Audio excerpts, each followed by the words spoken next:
Hello la famille, j'espère que vous allez bien par la grâce de Dieu. Alors, ce matin, je viens par ce message de dire à celui qui ressent trop de combats, qui ressent trop de problèmes, qui constate la succession des problèmes autour de lui. Et tu es en train de poser ce genre de questions. Pourquoi toujours moi qui subis ces combats, qui subis ce genre de problèmes autour de moi à chaque moment? Et en fait, tu n'as pas besoin vraiment de poser ce genre de questions. Tu n'as pas besoin de poser ce genre de questions. Ce que tu vas poser comme question, c'est de dire qu'est-ce que je porte en moi qui incite le diable à me combattre? Quelle est la chose que Dieu a mis en moi qui pousse l'ennemi de me combattre? Parce que tu dois savoir, la chose qui est en toi poussera toujours le diable à te combattre. La chose qui est en toi poussera toujours tes ennemis et tes frères, tes amis te combattre. Parce que la chose, ça s'appelle la grâce. Nous tous, nous avons la grâce, mais nos grâces ne sont pas pareilles.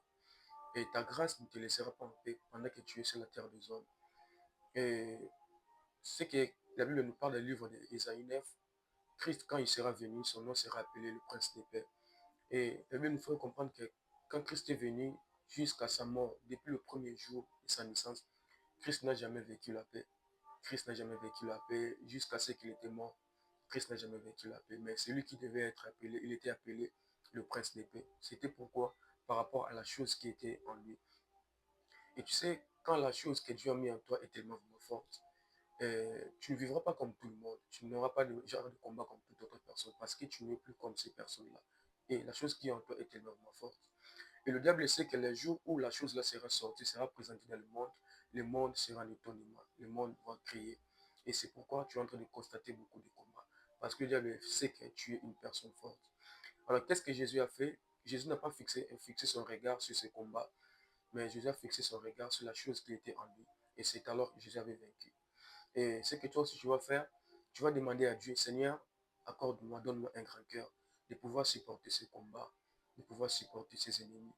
Parce que si Dieu te donne un grand cœur, tu supporteras ce combat. Et tu pries à Dieu, que Dieu te donne encore l'énergie de ne pas fixer ton regard sur ce combat, mais de fixer ton regard sur la chose qu'il a mis en toi.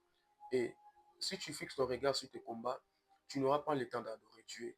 Tu n'auras pas le temps de constater, de contempler la grandeur de Dieu autour de toi vis-à-vis de ta vie. Mais si tu fixes ton regard sur la chose que Dieu a mis en toi, ça te poussera à adorer Dieu et de voir comment Dieu est plus grand. Parce que le diable a peur des personnes qui adorent Dieu pendant des moments de souffrance. Des personnes qui passent des moments compliqués et puis se mettent à adorer Dieu. Le diable a peur de ces personnes. Donc, j'aimerais te dire que fixe ton regard sur la chose qui est en toi et ça te poussera d'adorer Dieu. Car le diable sait, des personnes qui adorent Dieu pendant des moments compliqués, ce sont des personnes qui ont compris l'identité de leur vie. Que le Seigneur vous bénisse.